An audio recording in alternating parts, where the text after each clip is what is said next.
Hello guys, welcome to Viva Classes. I hope you like my videos. If you like my videos, please like, share and subscribe our channel. तो चलिए आज सबसे important चीज discuss करते हैं। जैसा कि आप सबने रिक्वेस्ट करा कि मैम सीबीएसई का सैम्पल पेपर आ चुका है, तो प्लीज आप हमें उस सीबीएसई सैम्पल पेपर्स को सॉल्व करके दिखाइए। तो चलिए देखिए, आप लोगों के पास सीबीएसई की तरफ से जैसा कि सभी सब्जेक्ट्स के सैम्पल पेपर्स जो है वो बता दिए गए हैं। तो हम सबसे पहले 12th मैथ्स का डिस्कस करें हैं, बाकी सब्जेक्ट्स के भी जल्दी ही लाएंगे। तो देखिए, आपको पता है कि जो मिनिमम इसमें क्वेश्चंस आपको करने हैं वो 40 क्वेश्चंस करने हैं। हर क्वेश्चन जो है वो 1 मार्क का होगा। मैक्सिमम मार्क्स 40 मार्क्स हैं आपके पास। 90 मिनट आपको दिए जाएंगे। उन 90 मिनट के अंदर आपने मोरलेस 40 क्वेश्चंस अटेम्प्ट करने हैं। तो जैसा कि आप स्कीम देखेंगे कि आपके पास 3 सेक्शंस होंगे।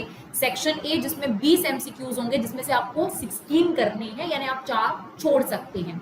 और सेक्शन बी की अगर बात करी जाए तो उसमें भी आपको 20 में से 16 करने हैं। थोड़ा सा लेवल जो है वो इंक्रीज होता जाएगा आपके पास क्वेश्चंस का, तो इस चीज का ध्यान रखिएगा।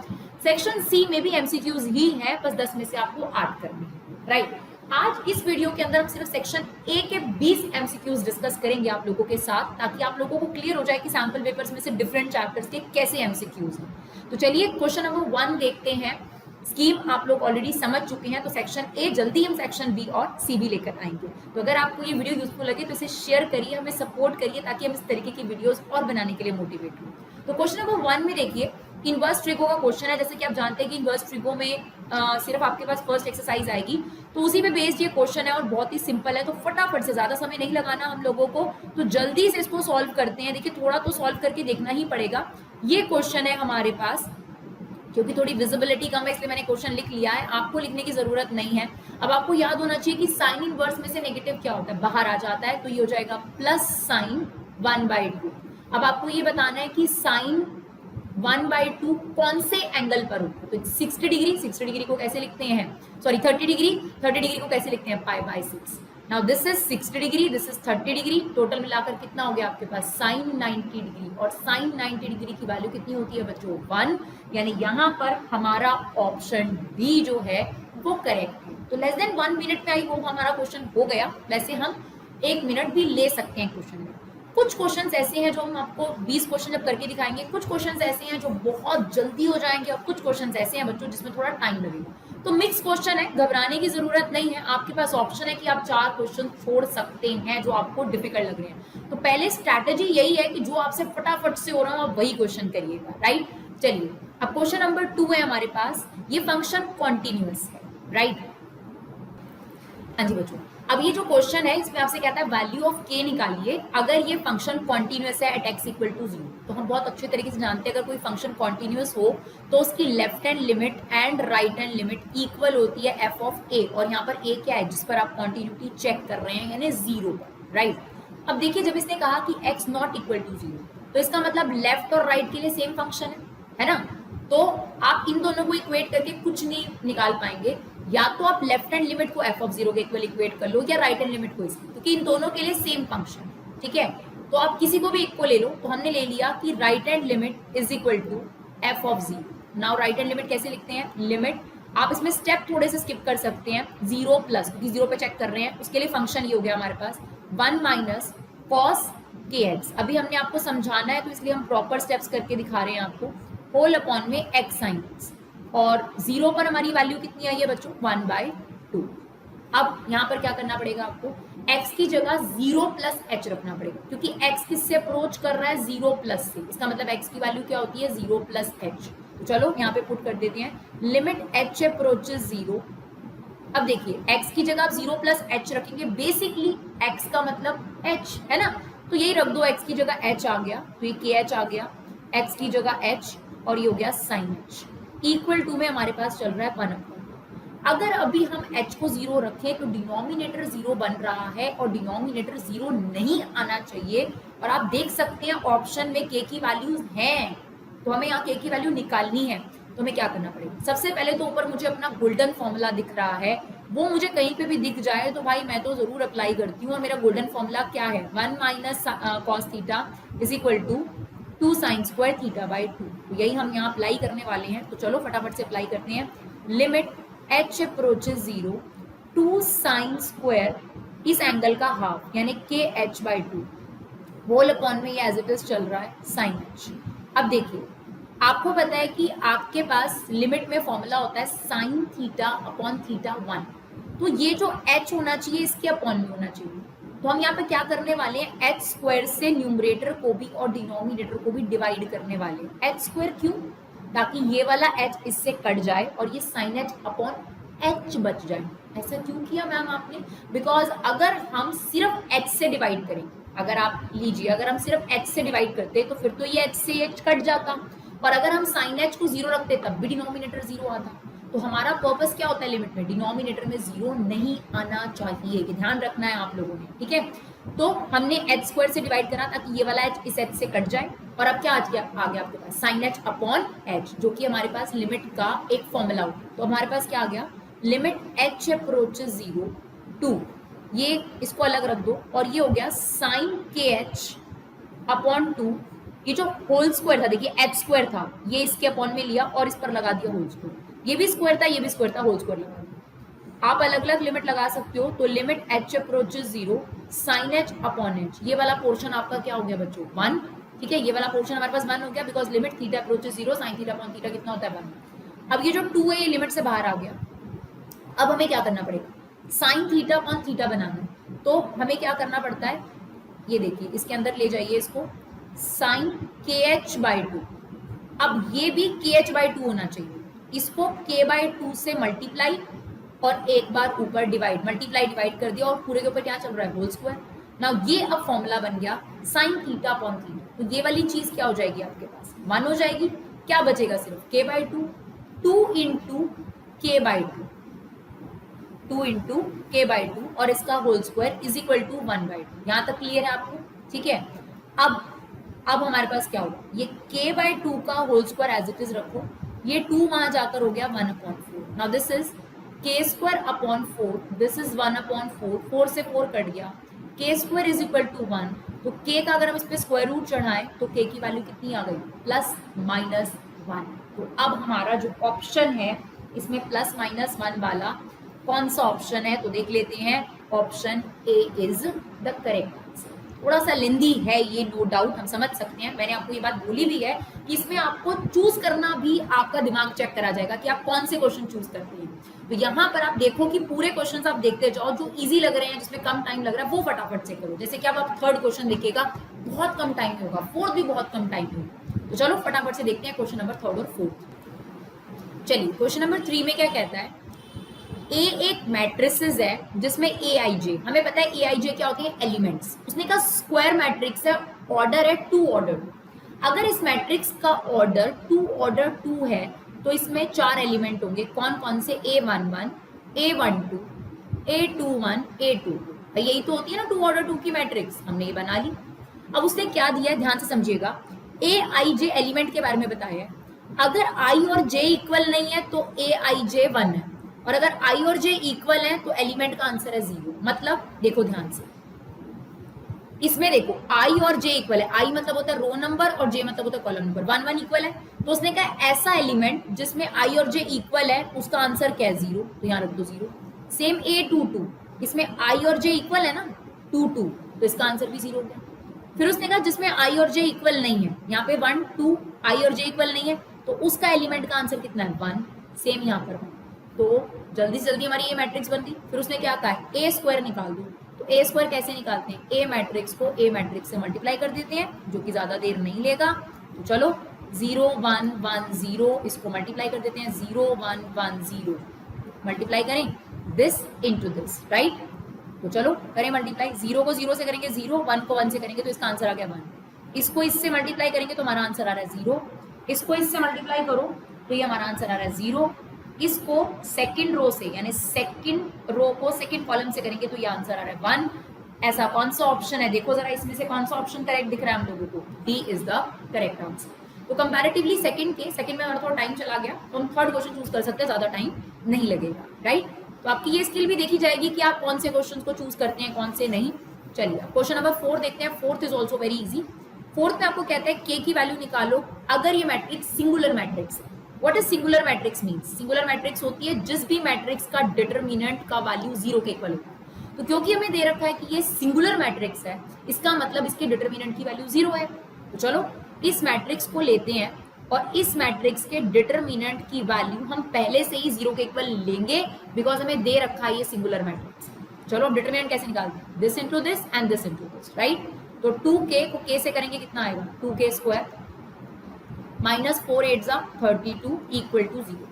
2k square equal to 32, k square की वैल्यू 16, अगर हम स्क्वायर चढ़ाएंगे तो x की वैल्यू आपके पास आ गई plus minus 4। That means option C is the correct answer. चलिए देखते हैं आगे 5 ऑनवर्ड क्वेश्चंस। चलिए बच्चों, क्वेश्चन नंबर 5 है हमारे पास, find the interval in which function is strictly increasing. Questions को ध्यान से पढ़ना है। आप देखिए हमारा 1 मार्कर क्वेश्चन है, हमें ज्यादा टाइम नहीं बर्बाद करना, फटाफट से डेरिवेटिव ले लो। क्या आएगा इसका डेरिवेटिव?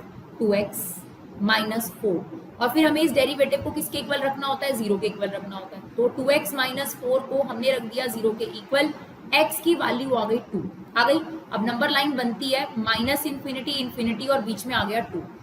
तो इंटरवल क्या है? एक ये इंटरवल है, एक ये इंटरवल है। रख के देखो वैल्यू, माइनस इन्फिनिटी से 2 के बीच में f डैश x में कोई भी वैल्यू रखो, कोई भी वैल्यू रखो, जो भी आप रख सकते हो। फॉर एग्जाम्पल 1, अगर हम 1 रख रहे हैं तो नेगेटिव आंसर आ रहा है ना। 2 से इन्फिनिटी के बीच में कोई भी वैल्यू रख के देखो, फॉर एग्जाम्पल 5 रख के देखो, 5 2 10 माइनस 4, पॉजिटिव वैल्यू आ रही है। तो जब पॉजिटिव आता है तो क्या होता है? इंक्रीजिंग, और नेगेटिव आता है तो डिक्रीजिंग। तो कौन सा इंटरवल हमें चाहिए था? इंक्रीजिंग वाला ना। तो क्या ऑप्शन हो गई? 2 से लेकर infinity. That means option D is the correct answer, right? चलिए फटाफट से क्वेश्चन नंबर 6 देखते हैं। ये भी बहुत देखिए छोटा सा था, ज्यादा टाइम नहीं लगा। तो यही आप लोगों की स्किल्स देखी जाएंगी कि आप लोग क्वेश्चंस कैसे चूज करते हैं, तो ध्यान देना है आपने। अब देखिए क्वेश्चन नंबर 6 तो एक नॉर्मल सी प्रॉपर्टी है जो बहुत बार मैट्रिसेस में वैसे भी पूछी जाती है। आपको दे रखा है एक स्क्वायर मैट्रिक्स है जिसका ऑर्डर 3 है, तो ए मैट्रिक्स 3 ऑर्डर 3 की है। ओके, आपको दे रखा है कि उसके डिटरमिनेंट की जो वैल्यू है वो -4 है। अगर आपने हमारी जो एनसीईआरटी एग्जाम्पलर सीरीज है उसके एमसीक्यूज देखे हैं तो ये सैम्पल पेपर आपके लिए बहुत आसान हो जाएगा, क्योंकि एनसीईआरटी एग्जाम्पलर बेस्ड काफी क्वेश्चन दिए हैं। तो मेरी रिक्वेस्ट ये है कि आप ये सैम्पल पेपर तो सिर्फ एक ऊपर से देखना चाहते हैं कि कैसे एग्जाम में क्वेश्चन आएंगे, यही क्वेश्चन थोड़ा ना एग्जाम में आ जाएंगे। तो आप लोग एनसीईआरटी एग्जाम्पलर जो हमने पूरा अपलोड करा है टर्म 1 के एमसीक्यू से जरूर देखकर जाइए। चलिए अब हमें एडजॉइंट निकालना है। तो यहाँ पर एक सिंपल सी प्रॉपर्टी इस्तेमाल होती है, किसी भी मैट्रिक्स के एडजॉइंट का डिटरमिनेंट उस मैट्रिक्स के डिटरमिनेंट पावर -1, और यहाँ पे n क्या होता है? स्क्वायर मैट्रिक्स का ऑर्डर। तो यहाँ पर क्या आ जाएगा? 3 ऑर्डर 3 है, 3 -1 यानी ये आ गया डिटरमिनेंट की पावर 2। नाउ डिटरमिनेंट की वैल्यू कितनी है? -4, उसका स्क्वायर। कितना आंसर आ गया हमारे पास? 16, यानी हमारा ऑप्शन डी यहाँ पर क्या हो गया बच्चों? करेक्ट ऑप्शन आ गया, राइट? चलिए क्वेश्चन नंबर 7 देखते हैं। क्वेश्चन नंबर 7 आपका फर्स्ट चैप्टर से रिलेटेड है, रिलेशन फंक्शन। आपको दे रखा है सेट ए जिसमें 1 2 3 एलिमेंट है। ये आपके पास एक रिलेशन है। Which of the following ordered pair in R shall be removed to make it an equivalence relation. हमेशा याद रखो 1 1 2 2 3 3 ये एक ऐसा पार्ट होता है रिलेशन का जो 100% इक्विवेलेंस है। तो अगर ये 1 2 इसमें से हटा दिया जाए ना तो ये अभी इक्विवेलेंस रिलेशन है। तो आपको कौन सा इसमें से पेयर हटाना पड़ेगा? 1 2, क्योंकि 1 2 के होने की वजह से ना ये सिमेट्रिक हो पा रहा है ना ये ट्रांजिटिव हो पा रहा है, सिर्फ इसी की वजह से गड़बड़ हो रही है। तो कौन सा ऑप्शन करेक्ट होगा? Option B. यहाँ तो हमें कुछ काम भी नहीं करना पड़ा है ना, सिर्फ कंसेप्ट का आपको नॉलेज होना चाहिए इक्विवेलेंस रिलेशन कैसे होता है। 1 2 की वजह से इक्विवेलेंस रिलेशन नहीं बन पा रहा था, क्योंकि 1 2 की वजह से यहाँ पर 2 1 भी होना चाहिए था सिमेट्रिक होने के लिए, वो नहीं दिख रहा था। तो इसी को हटाने की जरूरत थी, क्योंकि यही खराब कर रहा था इक्विवेलेंस रिलेशन बनने को। चलिए क्वेश्चन नंबर 8 देखते हैं। यहाँ पर 2 मैट्रिक्स आपको इक्वल दे रखी हैं, पहले आप एबीसीडी की वैल्यू निकालोगे और फिर आप इसमें पुट करोगे।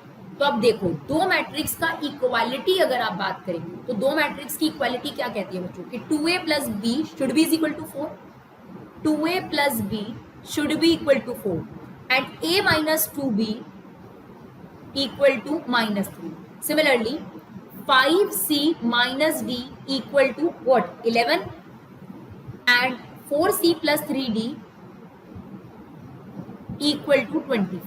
अब आप एलिमिनेशन मेथड लगाएंगे, यहाँ पर इसे 1 से मल्टीप्लाई कर दो, इसको 2 से, तो ये आ गया 2a + b equal to 4। This is 2a - 4b equal to -6। Sign change कर देते हैं इसके हम, ये इससे कट गया, ये आ गया 5b इक्वल टू 10, यानी b की वैल्यू कितनी आ गई बच्चों हमारे पास 2। अब इनमें से किसी भी इक्वेशन में रखकर फटाफट से a की वैल्यू निकाल लीजिए माइंड में, तो a की वैल्यू आ रही है हमारे पास 1। और करेक्ट होना जरूरी है, चाहे थोड़ा सा आप लिख कर लीजिए बट करेक्ट होना बहुत जरूरी है बच्चों, क्योंकि इसमें क्या होंगे जो गलत गलत आंसर्स हैं वो भी आपको दे रखे होंगे जल्दबाजी में जो आप आंसर्स निकालते हैं। अब चलिए यहाँ पर आ जाइए, यहाँ पर भी हमें क्या करना पड़ेगा, इसको 3 से मल्टीप्लाई कर देते ताकि ये दोनों का जो है सेम हो जाए कोफिशिएंट, ठीक है, और इसे 1 से रहने देते हैं। वैसे आप इसे 4 और 5 से भी कर सकते हैं, राइट। तो ये कितना हो गया 15c 3d equal to 33, this is 4c plus 3d equal to 24। Now ये इससे कैंसिल आउट हो गया, this is 19c equal to 57। तो यहाँ पर हमारे पास c की वैल्यू आ गई बच्चों 3, ठीक है। अब ये c की वैल्यू इसमें पुट करोगे तो d की वैल्यू हमारे पास आ गई 4। ये जो ABCD की वैल्यू आई है इस इक्वेशन में रख दो, a plus B minus C plus 2d, यानी a क्या होगा आपके पास प्लस b की वैल्यू कितनी है हमारे पास 2 plus sorry minus c 3 and d को 2 से मल्टीप्लाई कर दो 8। तो ये हमारे पास सॉल्व करके आंसर आ रहा है 8, यानी हमारा करेक्ट ऑप्शन है ऑप्शन ए। क्लियर। चलिए बढ़ते हैं नेक्स्ट क्वेश्चन की तरफ, क्वेश्चन नंबर 9। चलिए बच्चों क्वेश्चन नंबर 9 देखते हैं। द पॉइंट एट विच, यानी हमें पॉइंट ऑफ कॉन्टैक्ट निकालना है, at which normal to the curve is perpendicular to the line. देखिए थोड़ा सा आप दिमाग लगाएंगे, नॉर्मल जिस भी लाइन पे परपेंडिकुलर होता है उसको टेंजेंट ही तो बोलते हैं। ये कर्व होता है, ये टेंजेंट होता है और ये नॉर्मल होता है। नॉर्मल और टेंजेंट के बीच में क्या रिलेशनशिप होता है, वो एक दूसरे पे परपेंडिकुलर होते हैं। तो इनडायरेक्टली ये जो लाइन दे रखी है आपको, ये इक्वेशन ऑफ टेंजेंट ही है। ओके, इक्वेशन ऑफ टेंजेंट ही है, थोड़ा सा दिमाग लगाना पड़ेगा। तो आपके पास ये कर्व दे रखा है, सबसे पहले देखो टेंजेंट नॉर्मल, यानी जितना भी एप्लीकेशन ऑफ डेरिवेटिव वाला टॉपिक है उसमें डेरिवेटिव ले लो। एक्स का डेरिवेटिव 1 अपॉन एक्स का derivative minus 1 upon x square, right. इसका एलसीएम लेंगे तो ये आ जाएगा x square minus 1 upon x square. ये हमारे पास टेंजेंट की स्लोप आ गई। क्लियर। और अगर हम इस लाइन से स्लोप निकालेंगे तो वो भी टेंजेंट की स्लोप ही है, बिकॉज इसने बोला था नॉर्मल इस लाइन पे परपेंडिकुलर है, तो इसका मतलब ये कौन लाइन है, ये टेंजेंट ही तो है। तो फटाफट से टेंजेंट की स्लोप निकाल लो, माइनस ए बाई बी। ये हमने 11th क्लास में सीखा था, किसी भी लाइन से अगर निकालना हो। ए की वैल्यू कितनी है 3 और बी की वैल्यू है -4। तो ए की वैल्यू 3, बी की वैल्यू -4, यानी आपके पास स्लोप आ गई 3/4। ये भी टेंजेंट की स्लोप है, ये भी टेंजेंट की स्लोप है, दोनों को हम क्या कर देंगे, इक्वेट कर देते हैं फटाफट से, ताकि हमारे पास पॉइंट ऑफ कॉन्टैक्ट आ सके। क्रॉस मल्टीप्लाई करेंगे, ये आ गया 4x square minus 4 is equal to 3x square.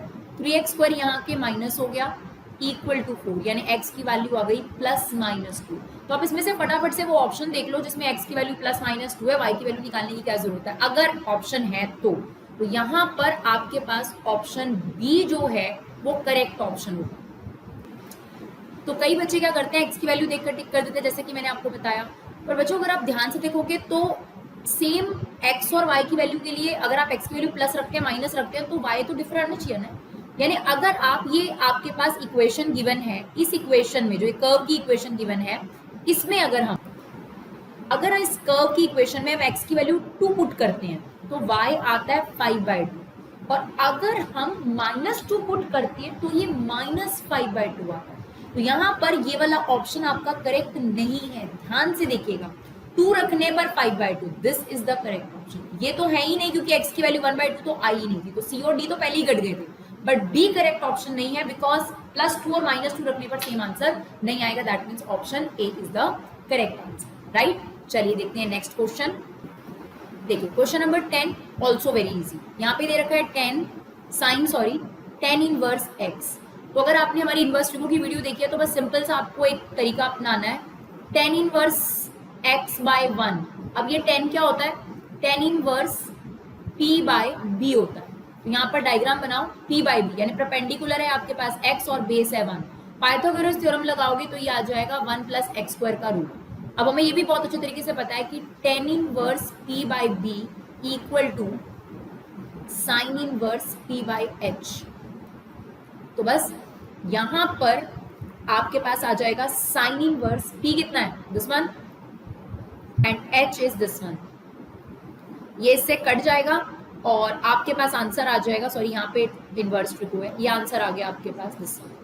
कभी भी इनवर्स ट्रिगो का क्वेश्चन हो तो हमें इस बात का ध्यान रखना होता है, अगर अंदर साइन है तो बाहर भी साइन इनवर्स या ऐसा कुछ होना चाहिए। तो हमें ये बात पहले से पता थी कि यहाँ टेन इनवर्स है, हमें यहाँ साइन इनवर्स ही लाना है। और ये बात मैंने आपको बता रखी है कि sine inverse P by H equal to cos inverse B by H equal to tan inverse P by B।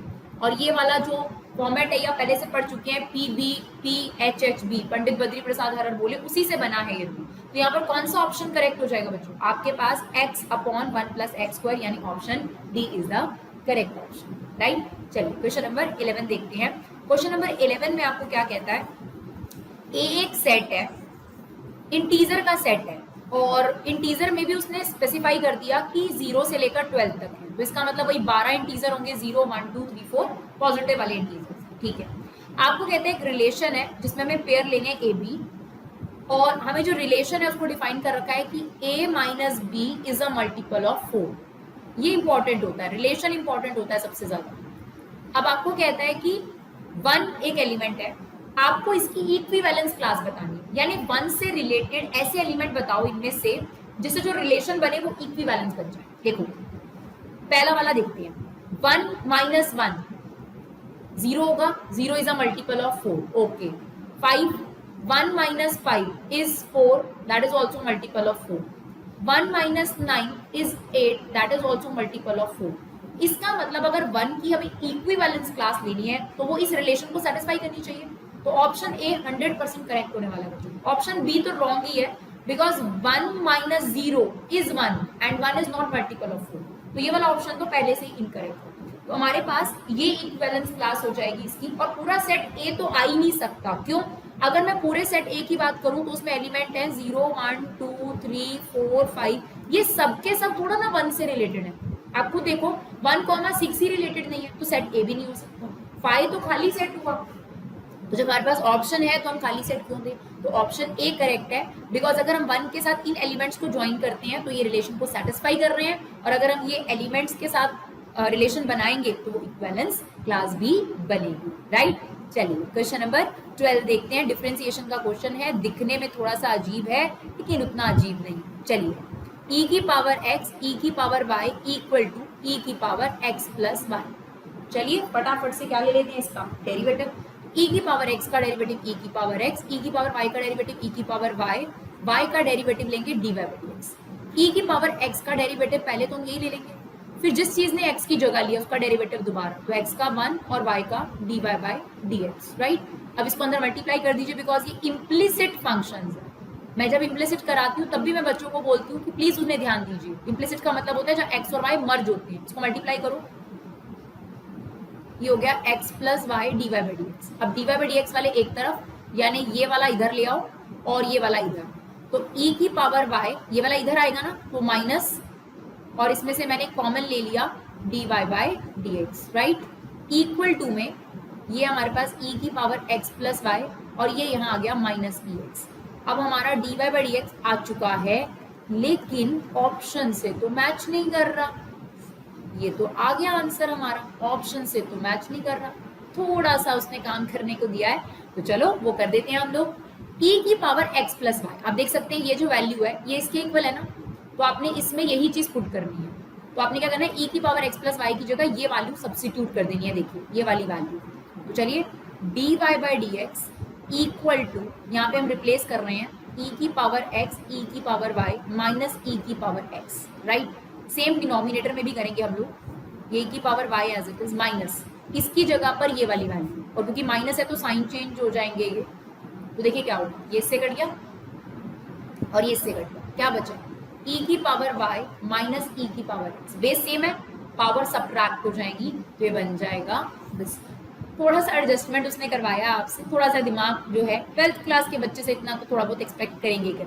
तो यहाँ पर ऑप्शन सी जो है वो करेक्ट ऑप्शन है, राइट। चलिए देखते हैं आगे के क्वेश्चंस। चलिए बच्चों क्वेश्चन नंबर 13 देखते हैं। बहुत इजी क्वेश्चन है। मैट्रिक्स दी हुई है ए बी, उनका ऑर्डर दिया हुआ है 3 इंटू एन और m इंटू 5। आपसे पूछ रहा है इसका ऑर्डर। अगर आपने एनसीईआरटी अच्छे से करी है तो एनसीईआरटी में इस तरीके के क्वेश्चंस हैं आपके पास, राइट। देखिए ऐड करने के लिए, सब्ट्रैक्ट करने के लिए क्या जरूरी होता है, रूल याद करो, सेम ऑर्डर होना चाहिए। तो ए मैट्रिक्स का ऑर्डर है यहाँ पर 3 इंटू एन और बी मैट्रिक्स का ऑर्डर है m इंटू 5। और ये जो 5 और 3 है इससे कुछ नहीं होने वाला, ये स्केलर नंबर है, इससे कुछ नहीं होता। इसका मतलब ये दोनों मैट्रिक्स अल्टीमेटली आपने ऐड करना है, और ऐड करने के लिए जो रूल होता है 5 को जब आप ए से मल्टीप्लाई करोगे तो यही ऑर्डर रहेगा, ऑर्डर नहीं बदलता जब हम कांस्टेंट नंबर से किसी मैट्रिक्स को मल्टीप्लाई करते हैं। यानी जो ये 5A मैट्रिक्स होगी इसका ऑर्डर क्या आएगा आपके पास, इसका ऑर्डर 3 इंटू एन ही आएगा। और जो ये 3B मैट्रिक्स है इसका भी ऑर्डर नहीं बदलने वाला। और जब हमें दो मैट्रिक्स ऐड करनी हो तो हमारे पास रूल ये होता है कि दोनों मैट्रिक्स का ऑर्डर सेम होना चाहिए। According to this rule 3 should be equal to m and n is equal to 5। यानी जो ये मैट्रिक्स C आएगी इसका ऑर्डर क्या होना चाहिए, 3 इंटू 5। यानी option B is correct option, right. और ए तो बिल्कुल गलत है, m n के इक्वल थोड़ा ना है, m की वैल्यू 3 और n की वैल्यू 5 है, तो आपके पास ऑप्शन बी करेक्ट ऑप्शन है, राइट। चलिए देखते हैं क्वेश्चन नंबर 14 भी आपका एनसीईआरटी बेस्ड क्वेश्चन है, तो काफी हद तक देखिए एनसीईआरटी फोकस्ड रखा गया है एग्जाम को। तो चलिए इसमें आपको कहता है y इज इक्वल टू, ये फंक्शन दे रखा है और आपको कहता है सेकंड डेरिवेटिव बताओ किसके इक्वल है। तो फटाफट से फर्स्ट डेरिवेटिव ले लो यहाँ पे direct 5 as it is, cos x का डेरिवेटिव क्या होगा माइनस साइन x, ठीक है जी। 3 as it is sine x का डेरिवेटिव cos x। अब हमें सेकंड डेरिवेटिव लेना है तो दोबारा ले लो second derivative, minus 5 as it is sine x का डेरिवेटिव cos x, cos का डेरिवेटिव क्या होगा माइनस होगा तो ये हो गया 3 साइन x। अगर हम थोड़ा सा ध्यान दें, अगर हम इसमें से माइनस कॉमन ले लें तो ये एक्सप्रेशन जो है, ये जो एक्सप्रेशन है it's nothing but the question, that means y। तो जो हमारा सेकंड डेरिवेटिव है वो माइनस y के इक्वल आया है, तो हमारा ऑप्शन ए जो है वो करेक्ट हो गया, राइट। चलिए क्वेश्चन नंबर 15 देखते हैं। क्वेश्चन नंबर 15 में हमें क्या करना है, ये मैट्रिक्स दी हुई है, इसका एडजॉइंट और फिर इसका ट्रांसपोज। तो 2 ऑर्डर 2 का एडजॉइंट बहुत आसान होता है बच्चों, क्या करना होता है हमें, इनका प्लेस चेंज, तो यहाँ 7 आ गया यहाँ 2, और इनका साइन चेंज इस वाले डायगोनल पे, तो ये हो गया -5 और 11। ये एडजॉइंट हो गया। अब इसका क्या लेना है आपने, ट्रांसपोज लेना है। ट्रांसपोज में क्या होता है, रोज को कॉलम में बदल दो, तो ये हो जाएगा 7 - 5 11 2। तो यही हमें निकालना है। तो कौन सा ऑप्शन करेक्ट है, बस ऑप्शंस को ध्यान से रखिएगा क्योंकि काफी नजदीकी ऑप्शंस ये देता है, तो ऑप्शन सी जो है वो करेक्ट ऑप्शन है, राइट। चलिए देखते हैं क्वेश्चन नंबर 16। चलिए क्वेश्चन नंबर 16 में क्या कहता है, ये आपको पॉइंट ऑफ कांटेक्ट निकालना है। ये आपके पास कर्व है at which tangent are parallel to Y axis. ये तो एनसीईआरटी का एग्जाम्पल ही है बच्चों। तो चलिए फटाफट से टेंजेंट, नॉर्मल, मैक्सिमम, मिनिमम में डेरिवेटिव तो लेना ही लेना है कर्व का। तो 1/9 as it is X square का डेरिवेटिव हो गया 2x, 1/16 as it is Y square का डेरिवेटिव 2y, y का दोबारा लेंगे dy/dx, राइट। और जो इक्वल टू में 1 चल रहा है उसका डेरिवेटिव हो गया 0। अब इन दोनों में से 2 कॉमन लो, यहाँ पर बचा x/9, यहाँ पर बचा y/16 dy/dx इक्वल टू 0। 0/2 0 हो गया, यानी अब हमारे पास नेक्स्ट स्टेप में ये चीज बच गई। अब यहाँ से dy/dx की वैल्यू निकालो सबसे पहले। तो ये जो x/9 है इसके आगे प्लस का साइन है, वहां जाके माइनस का हो जाएगा, -x/9। नाउ dy/dx, और ये ध्यान रखिएगा, ये गलती करते हैं बच्चे, इन दोनों के बीच में इनटू का साइन है, तो ये वहां जाकर डिवाइड होगा, और डिवाइड को हम रेसिप्रोकल भी बोल सकते हैं। तो ये हमारे पास आ गई टेंजेंट की स्लोप। अब हमें क्या बोल रखा है, tangent is parallel to Y axis. कभी भी कोई लाइन अगर वाई एक्सिस के पैरेलल होती है तो उसकी स्लोप क्या होती है, इन्फिनिटी। इसका मतलब ये जो हमें टेंजेंट की स्लोप दे रखी है इसे हम किसके इक्वल इक्वेट करेंगे, इन्फिनिटी। यानी -x × 16 9y is equal to 1/0। ना क्रॉस मल्टीप्लाई अगर हम करेंगे तो यहाँ से क्या आ जाएगा आपके पास, 9y इक्वल टू 0, यानी y की वैल्यू 0 आ गई बच्चों।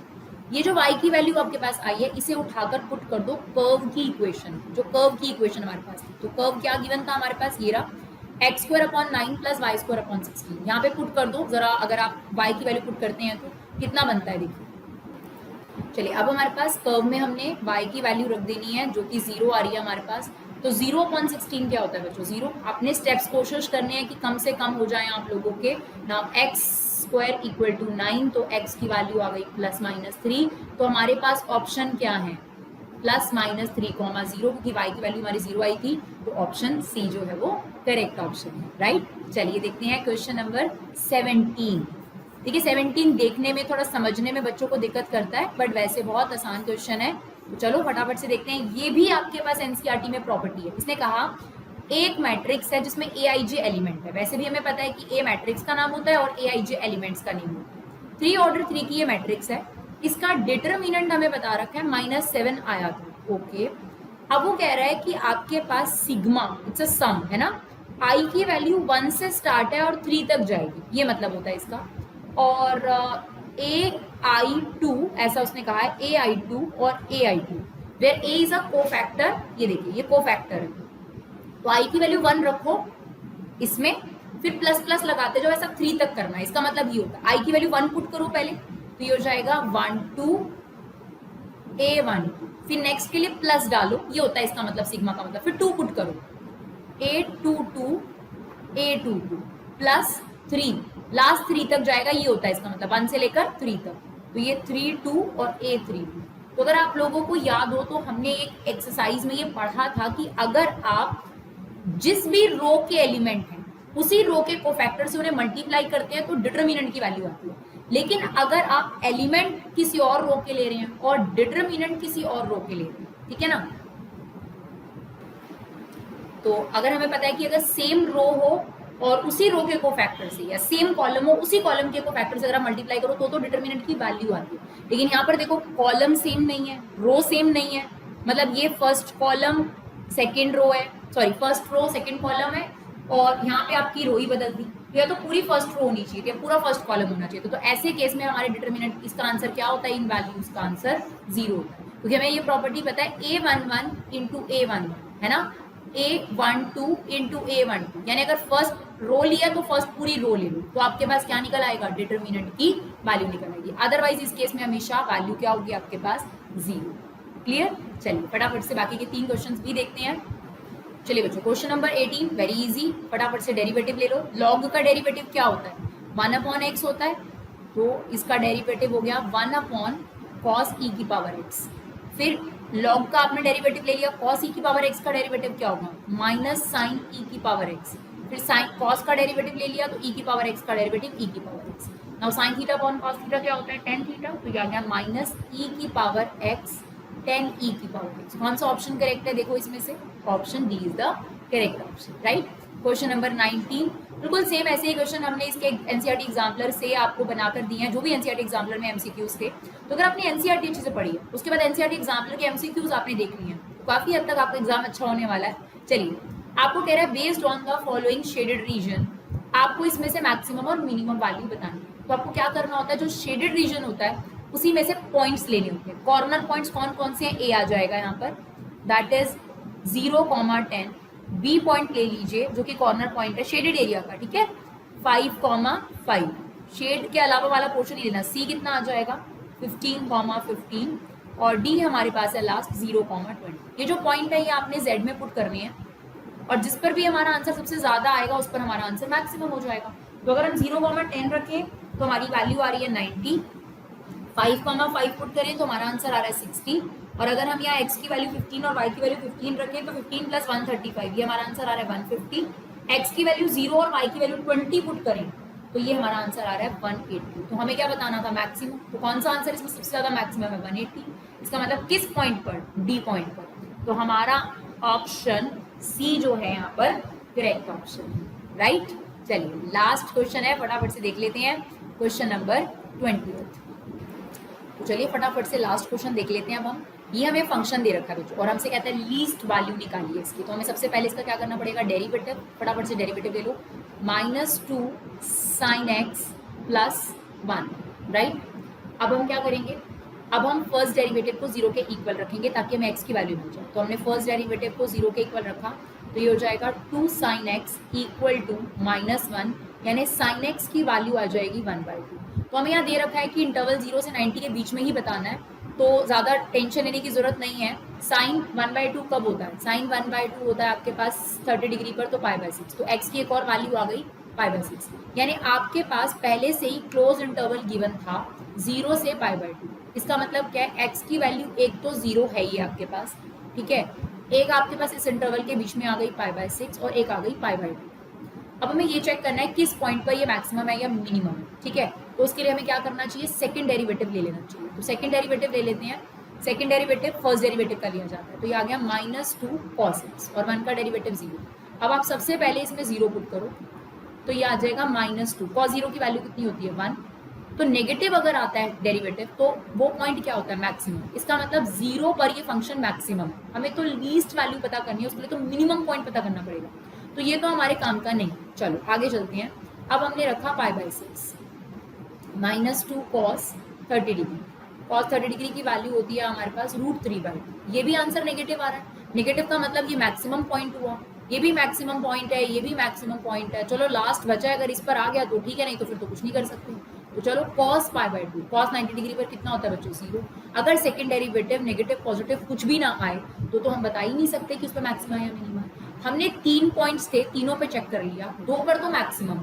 हमसे क्या पूछा गया था, लीस्ट वैल्यू। वो तो हम तभी डिटरमाइन कर सकते थे ना जब हमें लीस्ट पॉइंट पता चलता, यानी मिनिमम पॉइंट पता चलता। इन तीनों में से मिनिमम पॉइंट कोई भी नहीं है, इसका मतलब हम मिनिमम वैल्यू नहीं निकाल सकते। The least value doesn't exist. तो ये था आपका सेक्शन ए पूरा। एक एक क्वेश्चन को हमने समझाया है और आप भी समझ चुके होंगे किस तरीके के क्वेश्चन आपके पास एग्जाम में पूछे हैं। अगर आपको सेक्शन बी चाहिए तो ज़्यादा से ज़्यादा इसे शेयर करिए और हमें कमेंट में आकर बताइए कि आपको ये वीडियोस कैसा लगा। और इस तरीके की अगर आपको और भी सैम्पल पेपर्स की वीडियोस चाहिए सीबीएसई के सब्जेक्ट की, तो हमें कमेंट बॉक्स में जरूर बताइए। Thank you so much guys for loving support, keep supporting us.